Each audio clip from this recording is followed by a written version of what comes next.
That's all right. Here it is. So it's a Limba, and it's a quarter sawn vertical grain, half black, half white. Never seen this before. Grew on the tree that way. Perfectly quarter sawn. The pick guard is part of the top. It's just I routed it that way to make it look like it was a pick guard. Stained it this mahogany red, but it's not. It's just one piece of the body. And can you see that? Yep. So this has just been routed. I routed that carefully to make a fake pick guard out of this one piecer. It's got a McCaster ebony fingerboard on it, and it is 24 nickel frets, and it's got a Graphtec nut in there, and it's got an unusual headstock design, and it's pretty cool. So one piece construction technique. Let's get that guitar strap out of the way. There you can see the half and half. But it's got the Callahan bridge on here. Electronics are there. I haven't put the cover on there. This is my personal guitar, but I would sell it to the right person who would want it. It's a one of a kind. You're never going to see a quarter sawn, half black, half white Limba guitar in the world anywhere. One piecer. You're never going to see it. It's never going to happen. And it's pretty cool that it's made that way. And when I found this piece of wood from a dealer, I said, "That's it, man. I got to make it happen." And so I did. And here it is. So I want to show you the interesting sounds of this guitar. It's pretty cool because it's got the mini humbucker, and it's got the P90, and then it's got the wide range. It's like each pickup gets bigger and bigger. And it's just so cool of a guitar. Cold rolled steel. Let's listen to it. All right, here it is.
So it's got that nice, it's Limba, man. Limba is what it is, man. I don't care what anybody says. It's got that sweet mid-range. This is the same bridge that's on the other Ash guitar, the one-piecer. This is a one-piece with a fingerboard, so it's a little more subdued. It's not as bright, obviously, but it's just the mid-range on Limba is without question some of the sweetest for lead guitar that there is.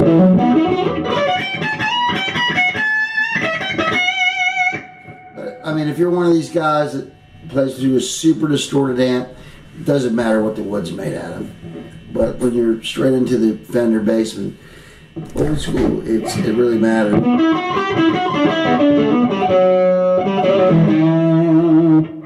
So That's the wide range humbucker.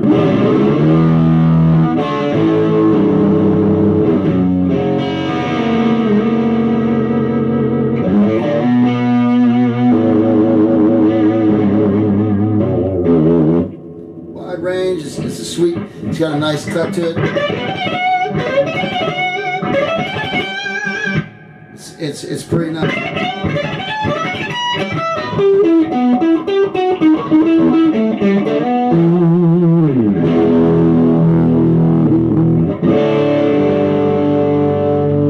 Let's go to the mini bucker. Let's see what that's all about.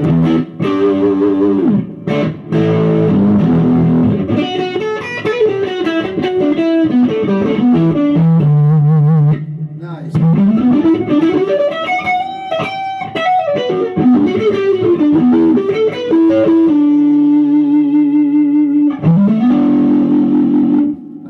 All Gibson, Super Gibson Les Paul right there.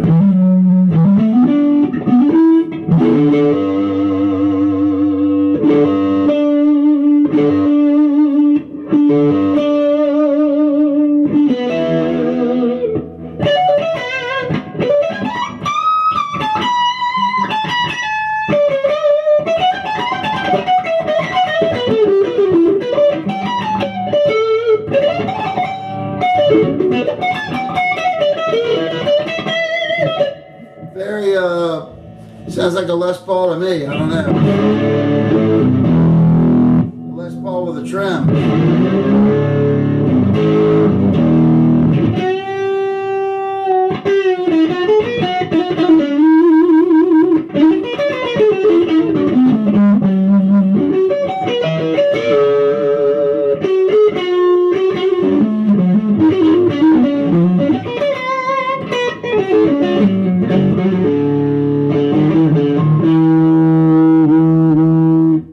So that's the mini bucker.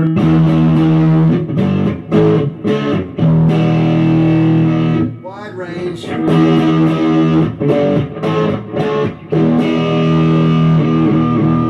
let's go to my favorite of all these pickups. Let's go to my favorite of all these pickups. My favorite of all these pickups is this P90 hum canceling that Fralin wound. He wound all these three as hot as he could for this guitar.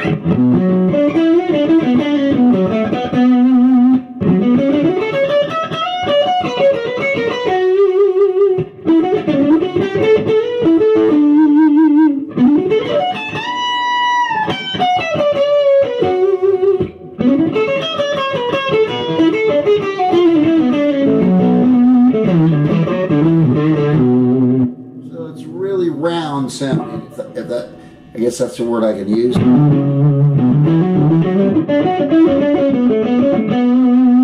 Here's a mini.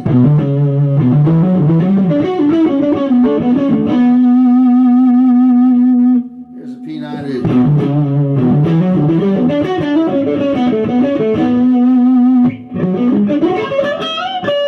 So it's really clean and clear. It has this clarity thing about it in the mid-range, which works really well with this whole Limba setup. I don't know what it would sound like on another guitar, but on this particular guitar, it's just like, I almost wish I had 3 P90s in this thing. It's just so sweet for like your blues.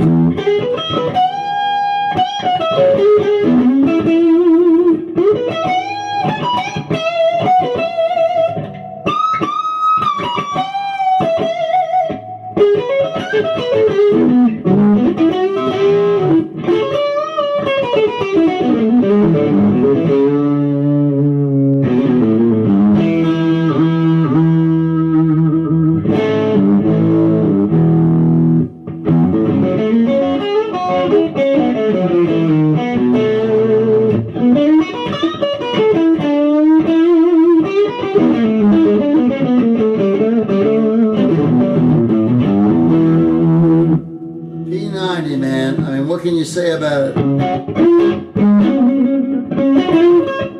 It's just so, it's beautiful, really.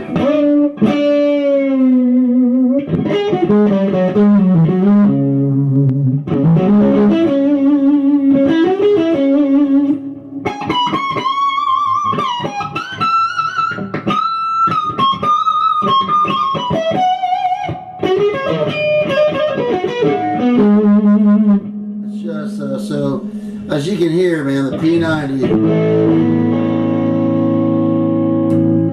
Mini humbucker. Wide range.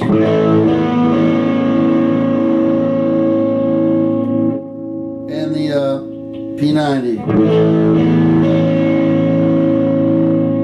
So this gives you a lot to go on here. You've got the super pickup here. Well, they're all super, but I mean this pickup arrangement gives you the best character of all. You know, like a super telly, a Les Paul, and I don't even know what you would call this, the P90. I mean, the sound of it. I've never heard a guitar sound like that on straight ahead lead soloing.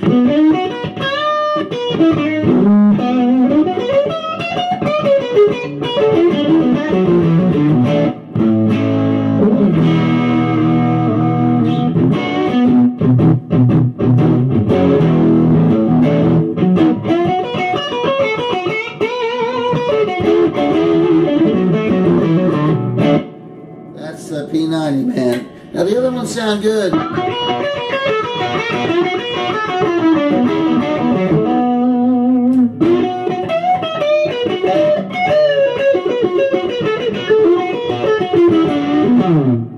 So, but basically a one-piece Limba guitar like this, rare wood, rare cut of wood also. It's just not a typical build, not at all.